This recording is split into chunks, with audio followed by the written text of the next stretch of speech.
আবারও পুলিশের পোশাক পরিবর্তনের সিদ্ধান্ত নেওয়া হয়েছে বলে জানিয়েছেন স্বরাষ্ট্রমন্ত্রী সালাহউদ্দিন আহমেদ। সকালে সচিবালয়ে জাতীয় কমিটির প্রথম সভা শেষে সংবাদ সম্মেলনে তিনি এ কথা জানান। বলেন, পুলিশের বিদ্যমান পোশাক মানানসই হয়নি।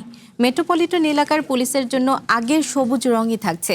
এছাড়া জেলা পর্যায়ে পোশাক হবে নীল রঙের শার্ট এবং খাকি রঙের প্যান্ট। তবে কাপড় উৎপাদন ও প্রস্তুতির জন্য কিছুটা সময় লাগবে বলে জানিয়েছেন স্বরাষ্ট্রমন্ত্রী। সংবাদ সম্মেলনে স্বরাষ্ট্রমন্ত্রী আরও বলেন, নতুন পোশাকে সন্তুষ্ট নয় পুলিশের সদস্যরা, তাই তাদের আবেদনের পরিপ্রেক্ষিতে পোশাক পরিবর্তনের এই সিদ্ধান্ত নেওয়া হয়েছে বলে জানান তিনি। স্বরাষ্ট্রমন্ত্রী বলেন, রোহিঙ্গা ক্যাম্পের অভ্যন্তরীণ নিরাপত্তা এবং সীমান্ত দিয়ে মাদক ও অস্ত্র পাচার রোধে আরও কঠোর হবে সরকার। তিনি বলেন, ১ মে থেকে মাদকের বড় কারবারিদের ধরতে বিশেষ অভিযান চলছে। ৫ই আগস্টের পর শীর্ষ সন্ত্রাসীদের জামিন পাওয়াকে আদালতের বিষয়ে বলেও জানান সালাউদ্দিন আহমেদ। বলেন, অপরাধীরা বিশৃঙ্খলা সৃষ্টি করলে পুলিশ আইনি ব্যবস্থা নেবে। পুলিশ বাহিনীর মধ্যে যে বিদ্যমান তাদের পোশাক আছে, এটা নিয়ে কেউ সন্তুষ্ট না।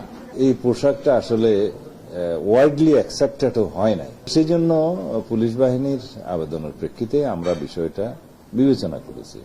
আগে যেটা ছিল মেট্রোর জন্য এবং সারা দেশের জন্য, সেটা আমরা বহাল রেখেছি। তবে প্যান্ট পাজামা সেটা আমরা খাকি ড্রেস দিয়েছি।